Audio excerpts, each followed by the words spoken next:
Bonjour les amis, fans de l'Olympique lyonnais, bien dans cette vidéo débrief de la défaite de l'OL 1-0 à Lorient. Il y a pas mal de choses à dire, il y a beaucoup de déceptions bien entendu. Bon, le paradoxe, c'est que malgré cette défaite, on a pris une place au classement. On a pris une place au classement, mais on s'éloigne du top 4. Top 4 qui vous envoie potentiellement en Ligue des Champions, directement pour les 3 premiers et avec 2 tours de barrage pour le 4e. Alors oui, si on regarde les objectifs du club, c'est-à-dire faire mieux que la saison passée, on a fini 6e, donc c'est la 5e place, on y est. Donc à la limite, quelqu'un qui voudrait être un petit peu taquin vous dirait mais on va pas se plaindre, on est 5e, c'est l'objectif. À 2 journées de la fin des matchs allés, donc on est dans les temps, il n'y a pas de souci. Ouais, mais bon, on profite. Mais bon, ça c'était su depuis le début de la saison quand même d'une Ligue 1 en lambeaux,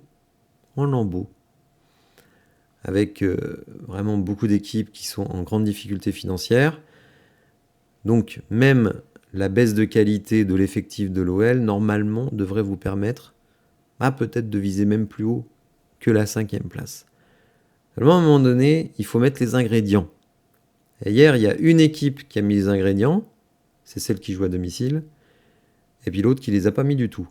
Les ingrédients en termes de détermination, en termes d'agressivité positive. L'agressivité, c'est pas d'aller faire des cartons rouges comme des neuneux et de se lamenter en permanence sur l'arbitre. Non.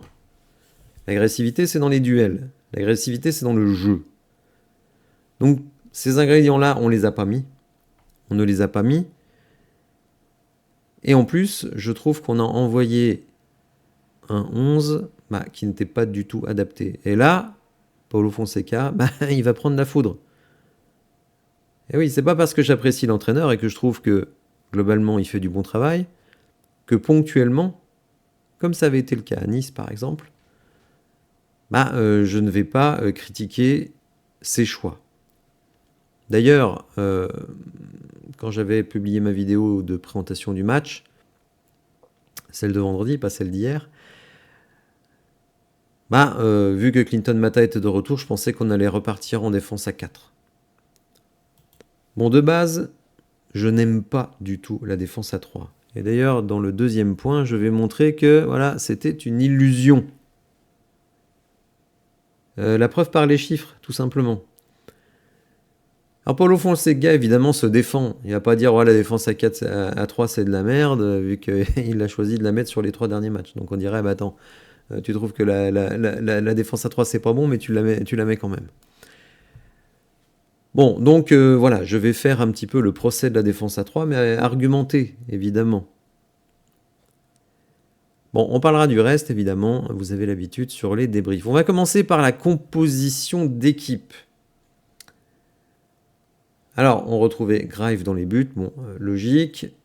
Dans la défense à 3, Tagliafico, Niakate, Mata derrière, ça paraît logique. Amner Maitland-Niles en piston, ça paraît logique. Morton de Carvalho, là... Oh là là, de Carvalho...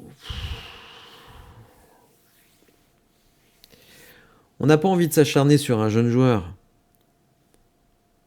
Mais il a vraiment pas le niveau. Enfin, il faut ouvrir les yeux. Alors bon, en Ligue Europa, face à des équipes quand même extrêmement moyennes, d'accord, on lui fait prendre de l'expérience et tout ça, mais en Ligue 1, non. Non. De Carvalho, c'est pas possible. Moi, j'aurais mis Mera. Certains me disent, Mera, il peut pas jouer 6. Il peut pas jouer 6 contre l'Orient. Non, mais attendez... Au moins, il a du ballon, il a du pied. Enfin bon, mais de Carvalho, c'est catastrophique. Techniquement, c'est catastrophique. En termes d'intention de jeu, c'est catastrophique. Donc je dirais que déjà, Paulo Fonseca, je ne suis pas content avec son 3-4-3. Mais en plus, à la limite, il aurait mis des joueurs, bon, voilà. Mais là, avec De Carvalho, déjà au milieu de terrain, mais tu joues avec un seul milieu de terrain, en fait. Parce que De Carvalho, il ne sert à rien. Il est là, mais il ne sert à rien. Donc tu joues à 10. À la limite, avant l'expulsion, tu joues à 10. Après l'expulsion, tu joues à 9. Et Maitland-Niles. Bon, bref. Donc Morton qui a fait plutôt un bon match, et donc Tolisso, Satriano, Schultz. Bon, Satriano, évidemment, le doublé, c'était un leurre, les amis. Satriano, il n'a jamais mis de but dans sa carrière. Voilà, je dirais qu'il a mis son quota de 2 buts. Bah, je sais pas pendant combien de temps il n'a pas marqué. Hein. Ah, il marquera peut-être en Coupe de France face à Saint-Cyr-Collonges. Ouais, peut-être. Mais là, c'est... Bon, voilà, alors là aussi, bon, Satriano, t'as pas trop envie de le défoncer parce que bon, il se donne, mais qu'est-ce qu'il est mauvais, qu'est-ce qu'il est limité. C'est un truc de fou. Schultz, bon, qui s'est donné pas mal, mais qui lui aussi n'a pas été efficace. Donc, je dirais que par rapport à l'idée de jouer en défense à 3, ce 11-là, il est cohérent. Le problème, c'est que vous mettez des mecs sur le terrain qui, selon moi, ne devraient pas y être. Maitland Nice, il ne devrait plus jouer. Abner, chacun sait ce que je pense de lui. Et de Carvalho, et Satriano, c'est pas possible. À la grande époque, qui est pas si lointaine, où on enchaîne 5 victoires en début de saison, on joue en 4-4-2. On a l'impression que voilà, le 4-4-2, c'est fini. C'était fini. Ça ne sert à rien. Voilà. Parce que le 3-4-3, non seulement je trouve ça nul, mais en plus vous jouez sans ailier. Ça veut dire que vous vous privez de celui qui, depuis 1 mois et demi, est quasiment votre meilleur joueur, Morera. Quand même. Enfin, je sais pas moi. À un moment donné, il faut prendre des décisions logiques. Là, ce qu'a fait Fonseca, ce n'est pas logique. Alors, il met Tolisso plus haut, c'est bien, c'est cohérent. Il met Schultz, qui est efficace, qui crée des choses, c'est bien, c'est cohérent. Mais il met Satriano. Il met pas Morera. Le mec te claque but sur but et passe décisive sur passe décisive, mais tu le mets pas. Ah non. Ah non. Ça peut pas fonctionner. Alors maintenant, passons justement au système lui-même. Parce que c'est bien beau de dire, ouais, j'aime pas la défense à 3, mais il faut bien aussi démontrer ce qu'on veut dire. Alors, on va faire déjà une démonstration purement statistique. Contre Nantes. Alors, certains diront, ah, 3-0. Ouais, mais attendez. À 11 contre 11, première mi-temps. Contre Nantes, avant-dernier du championnat. À domicile, t'as 0,58 XG et eux, ils en ont 0,78. Hier, contre Lorient, première mi-temps, 1,91 XG pour Lorient, 0,09 pour l'Olympique Lyonnais. C'est-à-dire qu'on voit que ce système à 3, non seulement il est nul offensivement, mais il est nul défensivement, parce que non seulement tu marques pas, mais en plus tu donnes des occasions. Non. Alors c'est vrai, sur le papier, 3-4-3, certains théoriciens du foot vont vous dire, c'est le système parfait. Pourquoi ? Parce que si tes 2 pistons ils sont actifs, t'attaques à 5. Eh oui, t'as Schultz, Satriano, Tolisso, et t'as Abner et Maitland Nice qui viennent t'apporter du surnombre offensif. Et tu défends à 5, puisqu'ils reviennent derrière avec Mata, Niakate et Tagliafico. Seulement dans notre équipe, ça se passe pas comme ça. Parce que nos pistons, c'est pas des génies. Donc là, tu défends à 3 et t'attaques à 3. C'est tout. Et en plus, au milieu de terrain, t'as de Carvalho. Bah non, mais c'est pas possible. C'est pas possible. Donc Fonseca, il s'est leurré. Il a cru qu'avec son système de 3-4-3, il avait trouvé une martingale. Alors Fonseca, il se défend. Il dit, ouais, non, mais c'est pas le système, c'est les intentions. Ah bah, si c'est les intentions, toi, en tant qu'entraîneur, ce qui est sûr, c'est que tu n'as pas su mettre tes mecs en condition d'aller chercher ce match. Oui, sur le 3-4-3, donc je disais, dans notre 3-4-3 à nous, on attaque à 3, on défend à 3. Il y a une action qui était assez symptomatique pour moi, c'est que, en fait, dans ce 3-4-3, quand vous gagnez le ballon au milieu de terrain, et c'est ce qui s'est passé notamment en première mi-temps, à un moment donné, Tolisso, il fait une interception. et il regarde à côté. Il regarde à gauche. Il dit, bah merde, il n'y a personne. Ah oui. Abner, il doit venir, il était en défense. Donc il doit se taper un sprint pour aller venir aider Tolisso. Si Tolisso, il a un ailier, Morera par exemple, boum, tout de suite ça part. Là non, il est obligé d'attendre qu'Abner arrive. Ah, c'est pas de la faute d'Abner, hein. Lui, il est en défense, c'est logique. Donc premier problème, quand tu interceptes le ballon, t'as quasiment personne devant toi sauf ton numéro 9. Et puis Tolisso, c'est pas le mec le plus rapide de la Terre. C'est pas lui qui va te récupérer un ballon à 40 mètres, y aller et marquer. Non, c'est quelqu'un qui est très bon en position. Deuxième truc, et là c'est sur Tagliafico. Donc quand tu interceptes un ballon avec Tolisso, t'as aucune solution sur ton 3-4-3. Parce que t'attends ton piston. Et à l'inverse, quand Tagliafico il perd le ballon au milieu de terrain, il n'y a plus que 2 mecs derrière. Surnombre, but. Donc ce 3-4-3, il est éclaté au sol. D'ailleurs, personne ne joue en 3-4-3, sauf Amorim, à Manchester United, qui dit, si on veut changer le système, parce que son système est très contesté, si on veut changer le système, il faut changer l'entraîneur, parce que moi je ne changerai pas de système. Bon, déjà, ça donne l'ouverture d'esprit du mec. Hein. Bref. Donc personne ne joue en 3-4-3, c'est qu'à peut-être à un moment, on a analysé que ce système, il avait beaucoup de failles. Alors si tu as des pistons du feu de Dieu, là, ça peut peut-être marquer. Si t'as Mendes et Hakimi, peut-être que ça marche. Mais quand tu as Abner et Maitland-Niles, non, ça ne marche pas. Ça ne marche pas. Mais, je l'avais déjà dit plus tôt, quand vous avez un entraîneur comme Paulo Fonseca, qui a un ego surdimensionné, bon, comme tous les entraîneurs, vous me direz, changer de système à la mi-temps, par exemple, ça aurait pu être fait.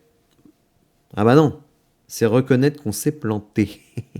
Et nous qui avons un ego, on ne veut pas reconnaître qu'on s'est planté. Donc on continue. On va dans le mur, mais on continue avec le pied sur l'accélérateur. Donc la première mi-temps est un calvaire. Excusez-moi, j'ai fait une grosse digression. Et surtout, on fait énormément de fautes. Dès la 3e seconde, vous avez Tolisso qui retient un mec par le maillot, par derrière. T'es là, tu te dis quoi au bout de 3 secondes? Mais tu comprends pas. À la mi-temps, 1,87 XG pour Lorient et 0,2 pour l'Olympique Lyonnais. Bravo les mecs. 41e minute, rouge de Maitland-Niles. Deuxième mi-temps, on fait sortir de Carvalho à la mi-temps et on met Attebourg. Par parenthèse, le rouge de Maitland-Niles, c'est le 5e rouge de l'OL en 15 journées de championnat. Donc ça veut dire qu'un match sur 3, tu finis à 10. Et à chaque fois qu'on a fini à 10, on sait... On n'est jamais remonté. Voilà. On a réussi à préserver un 0-0 à Brest, mais c'est tout. Le reste, ça a été catastrophique. Donc à la 51e, c'est mieux, la deuxième mi-temps est meilleure. Mais c'est pas non plus, t'es pas là à te dire « Ouah, incroyable !» Donc à la 50e minute, un tir détourné de Attebourg. Du côté de Lorient, 62e, Makengo qui tire juste à côté. 63e, Schulz tout seul qui envoie le ballon dans les nuages. Le mec, il est tout seul à 6 mètres du but. Il n'y a personne. On remarquera aussi la faible qualité de nos centres. Centre, coup franc, etc. Le gardien adverse, là, Mvogo, il a tout pris. Il les a tous pris. Tous. Tous les centres, tous les coups francs, quasiment tous les corners. Alors on a une belle période, à la 78e minute avec le retourné de Tolisso. Et ensuite une grosse occasion de Morera, avant que Attebourg nous fasse une intervention absolument hallucinatoire. Il est en 1 contre 1, il fait une tête, il perd le ballon, machin, il reste de son côté, boum, total déséquilibre, fameux. Et ensuite, personne à gauche, et donc tire sur le poteau. Enfin bon, bref, c'était catastrophique. Enfin bon, bref, de toute façon, ça a été catastrophique du début jusqu'à la fin. Donc voilà, ça a été vraiment très très décevant. On va regarder quelques petites stats de notre ami DataOL. Qui nous indique quand même un certain nombre de choses. Par exemple, le nombre de fautes. L'OL a commis 219 fautes cette saison, plus que toute autre équipe. À l'extérieur, Fonseca en Ligue 1 avec l'OL, 15 matchs, 5 victoires, 3 nuls, 7 défaites. Alors les 1,6 points pour Fonseca avec l'OL en Ligue 1 et en Europa League 2-11. L'OL l'automne dernier 2 défaites en 11 matchs. Cet automne 3 victoires en 10 matchs. Bon, visiblement on a des problèmes avec cette saison. Alors au final on finit avec 0,41 XG. Nous on veut jouer la Ligue des Champions. On joue à Lorient. Avant-dernier du championnat au moment où on y va. Et 0,41 XG. Tout va bien. Alors les notes. Greif 5. Alors Greif, il m'a énervé parce que le nombre de fois où il ne sort pas, j'ai l'impression qu'il a un truc attaché derrière le dos et qui fait que voilà, il ne peut pas sortir plus loin que ses 5,50 m. Et il peut pas. Il est retenu par un truc dans le dos. Je comprends pas. D'ailleurs, à un moment, ça a énervé Niakate. Parce que quand il y a de la pluie, le ballon, quand il retombe, il fuse, mais quand il roule, il ralentit. Donc il y a un ballon long de Lorient, Niakate le laisse pour Greif, qui reste à ses 5,50 m alors que le ballon est au 22-23 mètres. Là, Niakate, il comprend pas.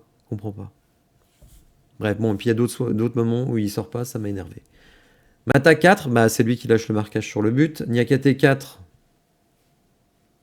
bon, n'a pas été bon. Tagliafico 4, encore c'est généreux. Quand même, 6 duels perdus sur 7, et en plus c'est lui qui perd le ballon sur le but. Abner 3, Abner, il fallait avoir des bons yeux pour voir qui était sur le terrain. Maitland Nice non noté, mais bon, ça vaut mieux pour lui. Parce qu'à mon avis, il prend un 2. Morton 5, qui pour moi n'a pas été le pire. De Carvalho 3, c'est même généreux parce que moi de Carvalho, je l'ai trouvé catastrophique. Tolisso 6, mon meilleur joueur du match avec Moreira quand il est rentré. Schulz 5 pour son activité. Et Satriano 4, là aussi pour l'activité parce qu'après, en termes de buteur, il n'y a pas grand-chose. Alors le grand paradoxe évidemment, c'est que malgré cette défaite, figurez-vous qu'on a pris une place au classement. Tout simplement parce que Rennes s'est lourdement incliné au Paris Saint-Germain. Donc on est 5e à égalité avec Rennes, mais une meilleure différence de but. Par chance pour nous, Monaco et Strasbourg font n'importe quoi depuis quelques temps. Mais évidemment, c'est là le gros souci. C'est que maintenant, il y a un écart très important. Il y a 5 points d'écart entre nous et Lille et Marseille, et eux ont une différence de but nettement supérieure. Donc là, la 4e place, elle va être très très très compliquée. Alors, la première place, n'en parlons pas, puisque Lens a 10 points d'avance sur nous après 15 matchs. Pourtant, je pense que Lens, en termes de budget, à mon avis, ils sont en dessous de nous. Ce qui veut dire aussi que quand on bosse bien, que ce soit en termes de recrutement, en termes de coaching, etc., et même les joueurs, l'attitude des joueurs, on peut faire une belle saison. Et c'est ce que fait Lens, et bravo à eux, et notamment, évidemment, à Pierre Sage. Alors les déclarations, on va surtout regarder le coach, puisque maintenant, il peut s'exprimer en zone mixte. Il n'est pas content, mais attention, il y a 0 mea culpa. Non. Mais de toute façon, je vous l'ai dit, l'ego du coach, on n'y fera rien. Le mec est convaincu, ou alors tout du moins il prétend, que c'est pas lui qui se gourre. Non, ce n'est pas lui. c'est les autres. Classique. Alors, c'est nos amis de Ferveur Lyonnaise, on le fait un petit coucou, qui ont compilé les déclarations de Paulo Fonseca. C'était un match difficile en première mi-temps, nous avons manqué d'agressivité défensivement comme offensivement, on ne peut pas gagner un match en jouant de cette manière. Ce n'est pas un problème tactique, donc oui, pas de problème tactique. Non, pas du tout. L'erreur, la faute, ce n'est pas moi. Non. C'est un problème de mentalité, donc c'est les joueurs. Pour moi, c'est les joueurs. En seconde période, paradoxalement à 10, nous avons mieux joué qu'à 11, ce qui est vrai. Mieux, mais pas non plus, tu te dis pas, voilà, deuxième mi-temps de dingue qu'on a fait un truc de fou, quoi. Nous avons davantage attaqué, nous avons été plus présents dans les duels et mieux organisés défensivement. C'est difficile d'expliquer cette situation, mais c'est clairement une question de mentalité. Ah, pourtant, on a un coach mental. On a un gars qui vient d'arriver, là, qui lui aussi est pour le développement des joueurs. Puis bon, on a quand même des mecs, enfin, je veux dire, voilà, t'as du Niakate, t'as du Tagliafico, t'as du Mata, t'as du Tolisso. Normalement, ça devrait te gonfler à bloc les mecs avant le match. Puis alors, tu vois la première mi-temps, tu dis, ouais, quoi? Bon. Je regrette l'expulsion et notre première mi-temps, nous avons déjà joué 5 matchs en infériorité numérique et aujourd'hui, c'est notre faute. Après un premier carton jaune, on ne peut pas se permettre ce type d'attitude. Donc, un tacle à Maitland Nice, mais Maitland Nice, il joue quand même. T'as pas passé 3 matchs sur le banc pour réfléchir un petit peu à ce qu'il doit faire. Non, il joue de toute façon. Maitland Nice, il fait des erreurs qui sont extrêmement coûteuses depuis le début de la saison, mais il continue à jouer. Donc qu'est-ce que tu veux que le mec se remette en cause? Non, pas possible. En seconde mi-temps, nous avons montré une autre intensité, une autre détermination, une autre agressivité, mais cela ne dure que 45 minutes. Combien de matchs avons-nous disputés à l'extérieur à 10 contre 11? Nous avons la même ambition à l'extérieur qu'à domicile, mais nous ne pouvons et nous devons faire mieux. Avec 11 joueurs, c'est déjà difficile. À 10, ça l'est encore plus. J'ai parlé avec les joueurs et je ne peux pas accepter ça. J'en reparlerai avec eux encore demain. Nous voulons remporter nos 3 prochains matchs.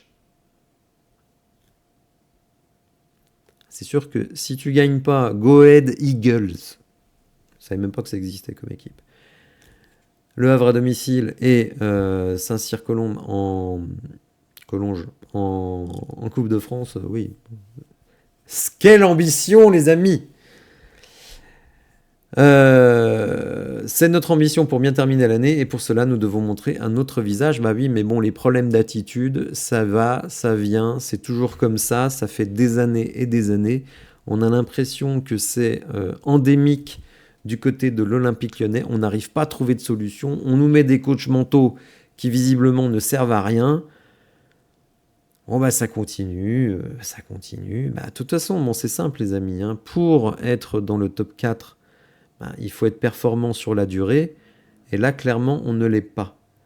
Alors, je n'ai pas vérifié la statistique, mais je crois qu'on n'a pris que 9 points sur les 9 derniers matchs. Heureusement qu'on a fait le plein de points avant, parce que sinon, voilà, on serait 8, 9, 10e, j'en sais rien. Heureusement pour nous, la Ligue 1 est nulle à chier, donc ça nous permet, même en étant nul à chier, d'être 5e. Alors ça, c'est quand même le truc... 5e, alors à 5 points de la 4e place, enfin même du podium, puisque le 3e et 4e sont à égalité de points. Ce qui fait que si tu es super optimiste comme gars dans la vie, tu te dis, bon, Le Havre, ça devrait passer. Monaco, ça va être compliqué, d'autant qu'on n'aura pas les joueurs à la canne, sauf peut-être Mata, et pas nos recrues. Puisque comme on est encadré par la DNCG, on a besoin de 4 jours pour enregistrer un joueur, et on joue le 3 janvier. Donc on ne pourra pas faire jouer de recrues.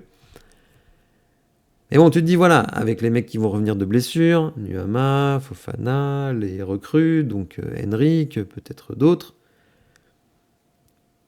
peut-être qu'on peut faire une deuxième partie de saison qui soit plus cohérente que la deuxième partie de la première partie de saison. Deuxième quart, plus simple. Espérons, parce que là, bon, c'est clair, aujourd'hui, on est quand même dégoûté de ce qu'on a vu, on va pas se mentir. Mais comme à chaque match décevant, Paris FC, Brest, etc. Bah, finalement, au classement, c'est pas si catastrophique que ça. Disons que ça pourrait être pire. Parce que quand tu vois l'accumulation de contre-performances et qu'au final, tu es quand même 5e à 4 points du podium, bon, bah, ça pourrait être 10 fois pire. Bon. Donc on va suivre ça. Donc cette semaine, 2 matchs. Jeudi face aux Go Ahead Eagles. Jeudi matin, passage devant la DNCG. Bon, normalement, il n'y a pas trop à s'inquiéter. Normalement, pas trop à s'inquiéter. Et dimanche, donc, à 15h, réception du Havre, avant la Coupe de France, le 22. Voilà les amis, j'espère que vous appréciez ce débrief. Si c'est le cas, n'hésitez pas à liker la vidéo, à vous abonner à la chaîne, à activer les notifications. Et je vous dis à bientôt pour de nouvelles infos. Merci, au revoir.